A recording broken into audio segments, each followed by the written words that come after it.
Governor, while you're here, do you have any thoughts on the situation in Fall River where the mayor is intending to step down because the city council wants him to leave? Yeah, you know, I got asked about this when the mayor got indicted last year, and I said that I thought he should step aside, at least through the course of whatever that particular investigation led to, because I considered it to be a distraction to the city, and it made it hard for the city to do its work.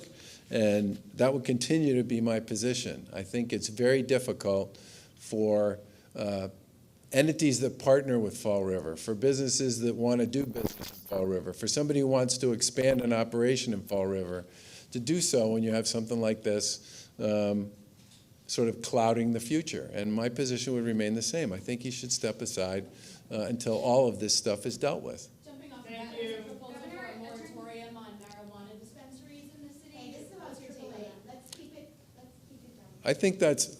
I think one of the law around cannabis was set up to make it possible for local communities to make the best decision on behalf of local communities. And that would be my position with respect to not just Fall River, but to any community. I think, generally speaking, in Massachusetts, we have a long history of saying that, you know, state establishes frameworks, and then locals make decisions about what they want to see in their commercial district and their residential district. And I think in this particular case, if Fall River decides they think they should put a moratorium in place for all the issues associated with what was raised by the federal indictment, I believe that's their call. And I would say the same thing about virtually any other local community in Massachusetts, because issues like that fundamentally, ultimately become important to the people who live there, the people who work there, and the people who are involved in local government there. So I think the decision ought to be local. I don't think the state ought to be making those decisions for people.